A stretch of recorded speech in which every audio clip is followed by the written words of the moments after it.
اعوذ باللہ من الشیطان الرجیم۔ ترجمہ: اللہ کی پناہ مانگتا ہوں میں شیطان مردود سے۔ بسم اللہ الرحمن الرحیم۔ اللہ کے نام سے شروع جو نہایت مہربان رحم والا۔ وَأَقِيمُوا الصَّلَاةَ وَآتُوا الزَّكَاةَ وَارْكَعُوا مَعَ الرَّاكِعِينَ۔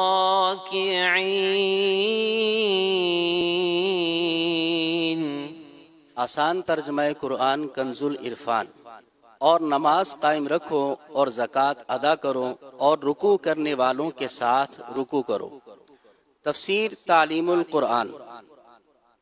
فرمایا کہ تمام حقوق اور شرائط اور آداب کے ساتھ نماز ادا کرو اور تمہارے مالوں میں جو زکوٰۃ تم پر فرض ہو اسے ادا کرو، اور نبی کریم صلی اللہ علیہ وآلہ وسلم اور ان کے صحابہ کے ساتھ باجماعت نماز ادا کرو۔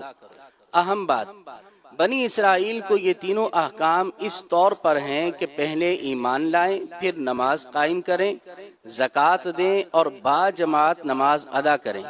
درس: نماز قائم کرنے، زکوٰۃ دینے اور باجماعت نماز پڑھنے کو اسلامی عبادات میں بنیادی حیثیت حاصل ہے۔ أَتَأْمُرُونَ النَّاسَ بِالْبِرِّ وَتَنْسَوْنَ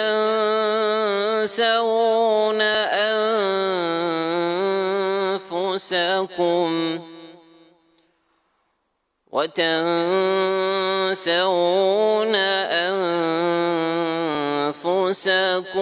وَأَنْتُمْ تَتْلُونَ الْكِتَابَ أَفَلَا تَعْقِلُونَ۔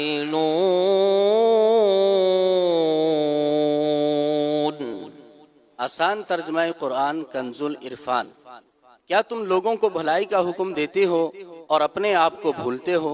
حالانکہ تم کتاب پڑھتے ہو تو کیا تمہیں عقل نہیں؟ تفسیر تعلیم القرآن۔ شان نزول: بنی اسرائیل کے علماء اپنے مسلمان قریبی رشتہ داروں سے کہتے کہ تم محمد مصطفیٰ صلی اللہ علیہ وسلم کے دین پر ثابت قدم رہو کیونکہ یہ حق ہے، لیکن خود ایمان نہ لاتے تھے۔ اس پر یہ آیت کریمہ نازل ہوئی اور فرمایا گیا کہ کیا تم لوگوں کو تو بھلائی یعنی محمد مصطفیٰ صلی اللہ علیہ وسلم پر ایمان لانے کا حکم دیتے ہو اور خود ایمان نہ لا کر اپنے آپ کو بھول جاتے ہو، حالانکہ تم توریت پڑھتے ہو اور اس میں قول و عمل میں مخالفت پر وعید موجود ہے، تو کیا تمہیں عقل نہیں کہ اپنے فعل کی برائی سمجھ سکو اور اس سے باز آ جاؤ؟ درس: دوسروں کو بھلائی کا حکم دینا اور خود کو بھول جانا بہت بڑی محرومی ہے۔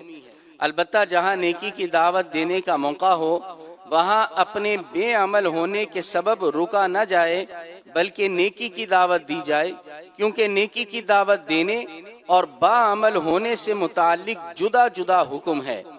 ایک پر عمل نہ ہونے سے یہ لازم نہیں آتا کہ دوسرے پر بھی عمل نہ کیا جائے۔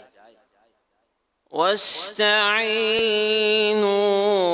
بِالصَّبْرِ وَالصَّلَاةِ وَإِنَّهَا لَكَبِيرَةٌ إِلَّا عَلَى الْخَاشِعِينَ۔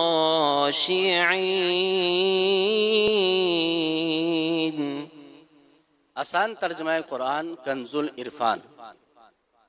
اور صبر اور نماز سے مدد چاہو، اور بے شک نماز ضرور بھاری ہے مگر ان پر جو دل سے میری طرف جھکتے ہیں۔ تفسیر تعلیم القرآن۔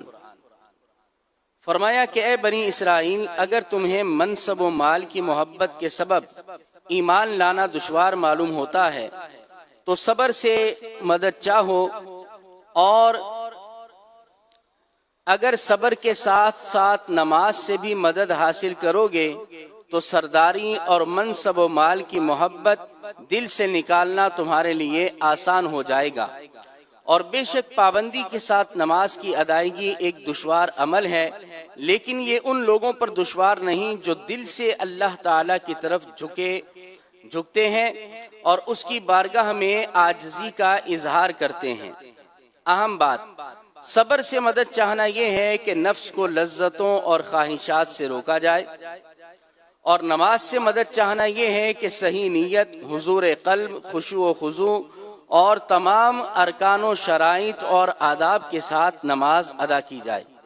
درس نمبر 1، صبر کی وجہ سے قلبی قوت میں اضافہ اور نماز کی برکت سے اللہ تعالی سے تعلق مضبوط ہوتا ہے، اور یہ دونوں چیزیں پریشانیاں برداشت کرنے اور انہیں دور کرنے میں سب سے بڑے معاون ہیں۔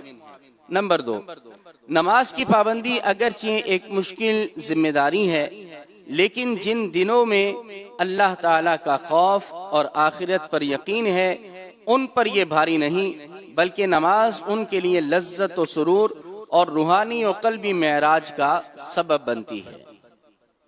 صدق اللہ العظیم۔